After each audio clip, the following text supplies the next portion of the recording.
On the night of January 3, 2026, a sense of unease settled over Burkina Faso. The government made a major announcement. Its security forces had stopped a coup attempt. The plot was discovered just hours before it was meant to happen. Officials said it was set to launch at around 11 p.m. that Saturday. The news came from the country's leadership. It aimed to show the situation was under control. The government assured citizens a serious threat had been neutralized by state security, preventing a violent overthrow of the transitional authority. Minister of Security Mahamadou Sana appeared on national television. He explained the alleged goals of the plotters. He said they planned to assassinate key military officials. He said they planned to assassinate key civilian officials. The main target was transitional President Captain Ibrahim Traore.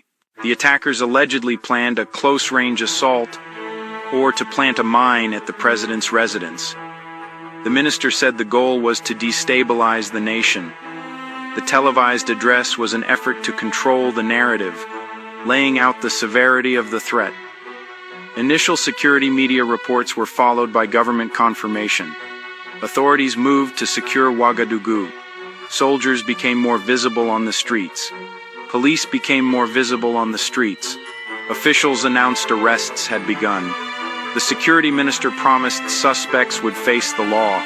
The swift action projected strength and efficiency, showing the state could defend against internal threats and hold perpetrators accountable.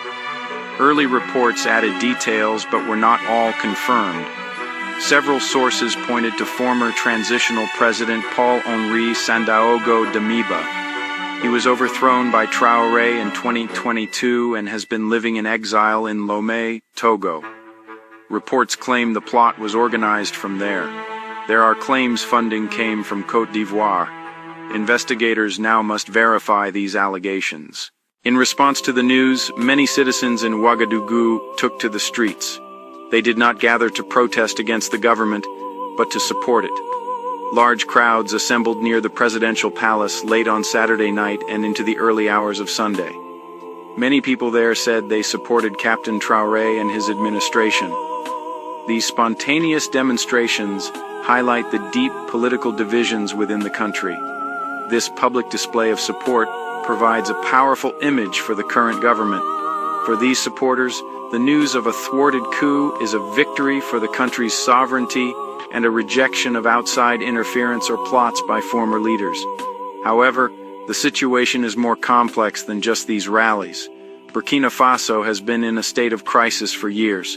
The country has faced a violent insurgency that has displaced millions of people and killed thousands. According to human rights organizations, thousands of civilians died in conflict-related violence in 2024 alone. By August of that year, the number of people forced from their homes had exceeded 2.3 million.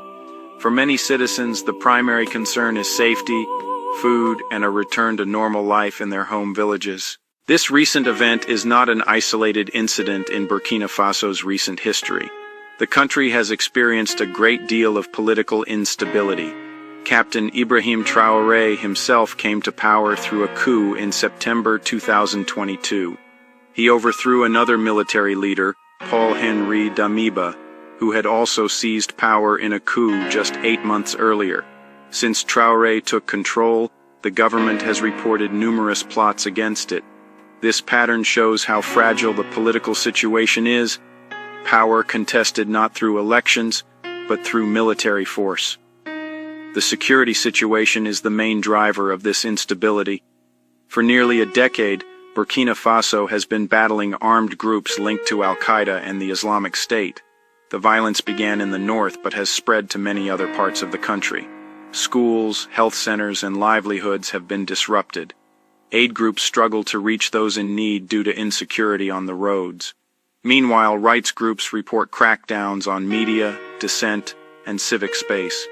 This tension adds another layer of complexity to finding peace. Section 4. Navigating truth in a complex information landscape. Discerning fact from fiction is a major challenge in Burkina Faso. Throughout 2025, social media filled with rumors and false reports of attempted coups.